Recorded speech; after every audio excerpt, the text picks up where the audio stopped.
اللهم صل وسلم على سيدنا محمد وعلى آله وصحبه تسليما. عسلامة يا جماعة، مرحبا بكم من جديد في قناتي كوكين جريمة وفي وصفة جديدة. كما قاعدين تشوفوا اليوم باش نعطيكم أسرار هشاشة وبنة السابلي اللي ما يتقطعش علينا واللي يلزمنا نطيبوه في كل عيد.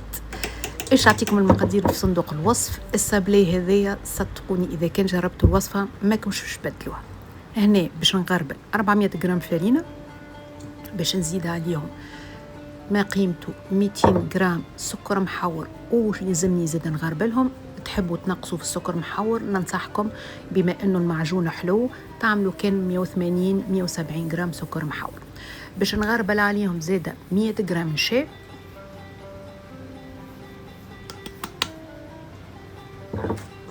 ويلزم المكونات الكل تتغربل. هنا باش نحط كان 5 غرامات أخميرة، ما تحبوش تحطوا ماهيش لازم. رشة الملح هذيك باش تعدل لنا الطعم.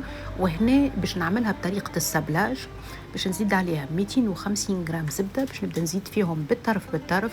و250 غرام يلزمكم تكونوا خرجتوهم قبل بحرارة الغرفة، ما يلزمش الزبدة تكون يابسة، راهي تهلك لكم العجينة والسابلي نتاعكم يجي يابس. اسمه سابلي باش نخدموا بطريقة السبلاج.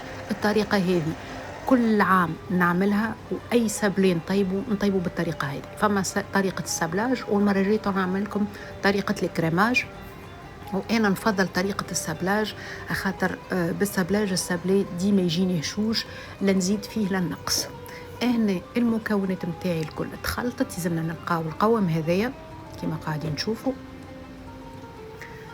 باش نجيب عظمة كاملة وفص عظمة، وكما قاعدين تشوفوا زدت عليهم 2 باكوات سكر فانيل باش نركضهم الكل مع بعضهم، وباش نبدا نزيد فيهم للخليط بشوية بشوية. الأصفر يعطينا هشاشة.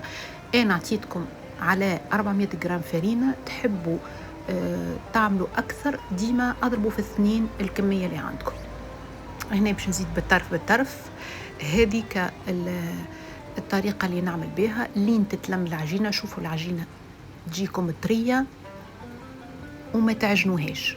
وراهو لاستيوس الثاني أو السر يلزم تخدموه على أقل سرعة. نمرو 1 لما ماهيش رحيان، ماناش باش نعملو خبز، جوست لما. هذه العجينة اللي تحصلت عليها نلمها لمان طرية ولا باش نستويها ونحلها بالطريقة هذه، ونعمل لها بابي سيلوفان ونحطها في الفريجيدير ما أقلش من ربع ساعة تشد روحها، وباش نبدأ نحلها بعد ربع ساعة.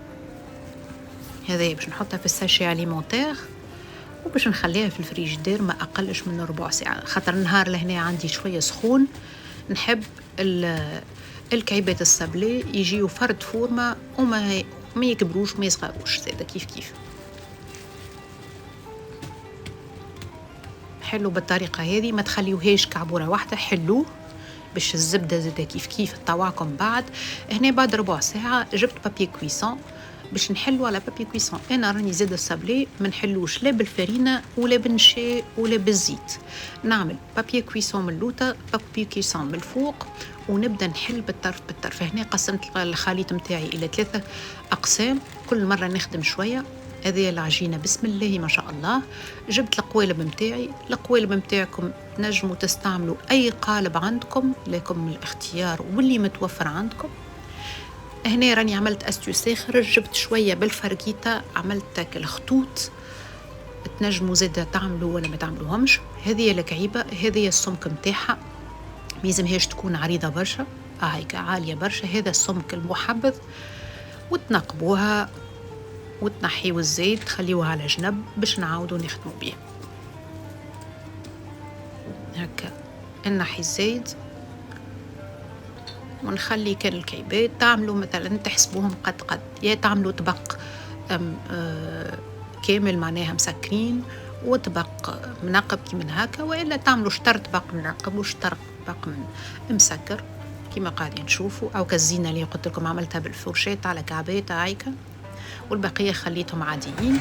ونحطهم في الفور مسبق التسخين من لوطة بركة على 170 درجة لمدة 10 دقائق. وهذايا السابلي متاعنا يزمو يجي أبيض من فوق كما قاعدين نشوفوا متحمر من اللوطة، ما تخليوهش يحمر راهو ييبس من بعد.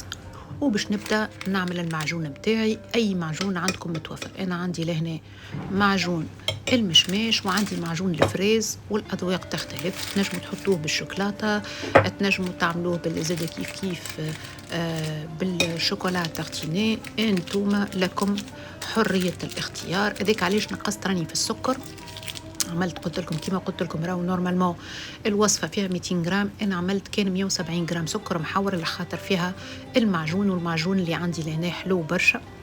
نسكر الكعبة على الكعبة وشوفوا بسم الله ما شاء الله. هنا راني عملت كعيبات من الفوق زينتهم، هذيك الطريقة بالمعجون، تعملوا شوية معجون من الفوق وإلا شوية جلوكوز إذا كان متوفر، وتحطوا شوية فستق شوية لوز تهروشوهم اللي موجود، وإلا تعملوا شوية شوكولات زينوا بهم الفوق. هذه هي طريقتي في السابلي اللي مستحيل نبدلها، ومانيش باش نبدلها بقدرة السميع العليم، وحبيت نودكم بها. جربوها، وللي جربها يعطيني رايو ويقول لي في كومنتير، وإلا يورينا تصاور اللي عملهم. شهية طيبة، مرحبا بكم من جديد في قناتي كوكينج ريم.